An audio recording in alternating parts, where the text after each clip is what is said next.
اعوذ باللہ من الشیطان الرجیم، بسم اللہ الرحمن الرحیم۔ السلام علیکم، امید ہے آپ سب خیریت سے ہوں گے۔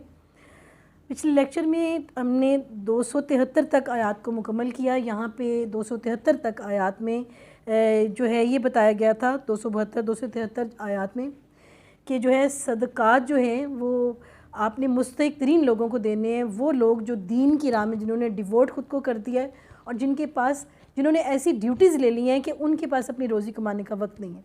اس میں 2 شرائط بیان کی گئی ہیں۔ ایک تو یہ کہ انہوں نے کن کو صدقات دینے ہیں، کن کو اللہ کی راہ میں انفاق فی سبیل اللہ جو کرنا ہے وہ کس کلاس کو کرنا ہے، ٹھیک ہے۔ ایک تو بہت سارے جو زکوٰۃ کے مصارف ہیں وہ سب لوگ بھی مستحق ہیں۔ دوسرا یہاں پہ اس آیت میں ذکر ہے کہ وہ لوگ جنہوں نے جو ہے نا اللہ کی راہ میں خود کو اس طرح ڈیووٹ کر دیا ہے کہ ان کے پاس اپنی روزی کمانے کا ٹائم نہیں۔ نمبر 1 شرط تو یہ ہے کہ ان کے پاس وقت ہی نہ ہو، اور نمبر 2 شرط یہ ہو کہ وہ مانگے نہ، سوال نہ کریں، اور نمبر 3 شرط جو ہمیں بتائی گئی ہے وہ یہ ہے کہ آپ ان کے چہروں سے ان کی غربت کو جج کر لیں۔ تو ایسے لوگ مستحق ترین لوگ ہیں۔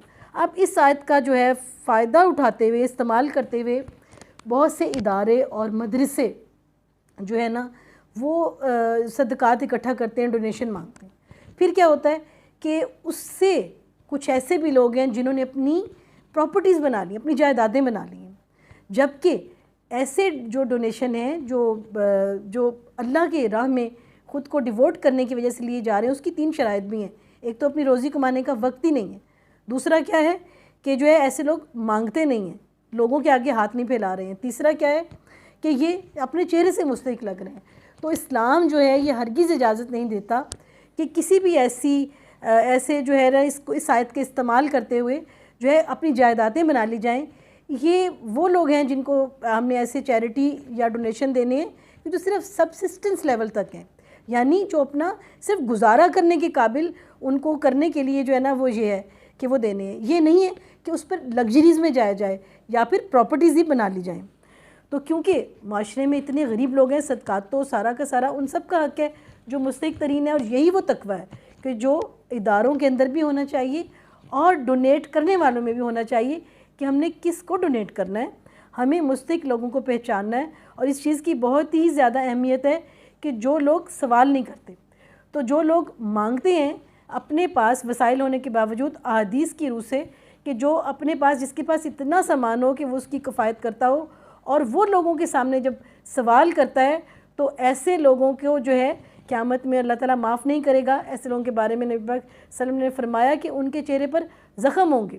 اور جو لوگوں کے ساتھ صرف اپنا مال بنانے کے لیے، مال میں اضافے کے لیے، جائیداد بنانے کے لیے مانگتا ہے تو وہ لوگوں سے انگارے مانگتا ہے، ٹھیک ہے جی۔ اس کی پوری سرزنش ہے، اس کی سزا ہے کہ جو ہے اپنا مال اکٹھا کرنے کے لیے جو ہے مانگنا، اور یا پھر آپ کے پاس آپ گزارا کر سکتے ہو اپنا، اور اپنے اضافہ کرنے کے لیے مانگنا جو ہے وہ مستحق لوگوں کا حق مارنے کے برابر ہے۔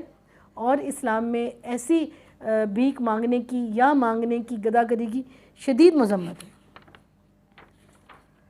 آیت نمبر 274، جو لوگ اپنے مالوں کو رات دن چھپے کھلے خرچ کرتے ہیں ان کے لیے ان کے رب تعالیٰ کے پاس اجر ہے، اور نہ انہیں خوف ہے نہ غم، ٹھیک ہے جی۔ جو لوگ اپنے مالوں کو رات دن کھلے چھپے خرچ کرنا، اس سے پہلے بات ہوئی تھی کہ اگر آپ لوگوں کو بتا کر خرچ کر رہے ہیں اور اس کا مقصد لوگوں کو موٹیویٹ کرنا ہے تو وہ پازیٹیو ہے۔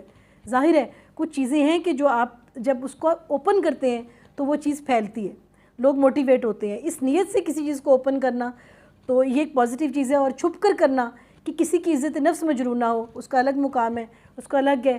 سچویشن کے حساب سے ہمیں دیکھنا ہے کہ ہمیں کس کو اوپن کرنا ہے، کس کو ہم نے چھپانا ہے، اور اللہ ہماری نیتوں سے واقف ہے۔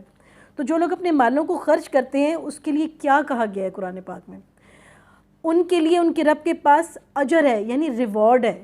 اس کا بدلہ کون دے رہا ہے؟ کائنات کا مالک دے رہا ہے، اور یقیناً کائنات کا مالک دے گا تو وہ اپنی عظمت کے حساب سے دے گا، اور نہ انہیں خوف ہے نہ غم۔ اور جو لوگ اللہ کی راہ میں خرچ کرتے ہیں انہیں کبھی بھی یہ خوف نہیں ہوتا کہ مال ہمارا ختم ہو جائے گا، کیونکہ جب وہ لوگوں کو خوش کرتے ہیں، ایک صحیح مقصد پر خرچ کرتے ہیں، تو پھر جو ہے اللہ تعالیٰ انہیں جو ہے اپنی طرف سے ایک جو ہے ان کے اوپر خوشی اور تسکین نازل کرتا ہے۔ تو ایسے لوگوں کو جو ہے ایک روحانی خوشی ہوتی ہے، اور وہ اس کا مقابلہ کبھی بھی نہیں کر سکتی کہ جب ہم غلط طریقے سے مال خرچ کرتے ہیں، عیاشی پر لگاتے ہیں، ظلم پر لگاتے ہیں، ناانصافی پر لگاتے ہیں، اور ان لوگوں کو دیتے ہیں جن کے پاس آلریڈی مال ہے. تو یہ چیزیں آپ کو نیگیٹیوٹی میں لے کے جاتی ہیں، زندگی کو ڈپریشن کی طرف لے کے جاتی ہیں. جبکہ جب آپ جو ہے اللہ کے لیے خرچ کرتے ہیں، اللہ کی رضا کے لیے، تو وہ چیز آپ کو کیا کرتی ہے؟ روحانی خوشی دیتی ہے اور آپ کو خوف سے نجات دیتی ہے، کیونکہ آپ تو کسی سے بدلہ ہی نہیں چاہ رہے ہوتے. جب آپ کسی سے بدلہ چاہیں گے تو آپ اس تک جو ہے نا اس کے ساتھ لنک ہو جائیں گے، آپ تو اس پر ڈیپینڈنٹ ہو جائیں گے. وہ چاہے آپ کو بدلہ دے کر خوش کر دے اور چاہے تو وہ آپ کو بدلہ نہ دے کر اداس کر دے، تو آپ کی خوشی تو ایک انسان کے تابع ہوگی. جب آپ اللہ کے لیے خرچ کریں گے تو آپ کا ریوارڈ اللہ کے لیے ہوگا. تو ایک انسان کا رویہ آپ کو کچھ بھی متاثر نہیں کر سکے گا، زیادہ آپ کو افیکٹ کر ہی نہیں سکے گا، یا بالکل بھی نہیں کرے گا، یا تھوڑا بہت ہوگا بھی تو اس کا کوئی بھی آپ کے اوپر کوئی نہیں آئے گا، کوئی آپ کو ریوارڈ دے نہ دے، کیونکہ آپ نے کی نیت تو اللہ سے ریوارڈ لینا ہے. اور یقیناً اللہ کیسے ہو سکتا ہے کہ جو ہم سے ماں کی نسبت کئی گنا محبت کرتا ہے، 70 گنا محبت کرتا ہے، وہ ہمیں ریوارڈ نہ دے؟ وہ تو ہمیں ہمارے اس خرچ کو کئی گنا بڑھا دیتا ہے. تو دنیا تو آپ کو کوئی ریوارڈ دے گی تو ایک کے بدلے میں ایک دے گی یا اس سے بھی کم. اللہ جو ریوارڈ دیتا ہے وہ ملٹیپلز میں چلا جاتا ہے. تو یقیناً، اور یہ وہ چیز ہے کہ جو آپ کو اللہ کے وعدے کے مطابق سکون اور خوشی کی طرف لے جاتی ہے. تو یہاں تک آج کا لیکچر ختم ہوا. انشاءاللہ نیکسٹ لیکچر میں آپ سے ملاقات ہوگی. اللہ حافظ.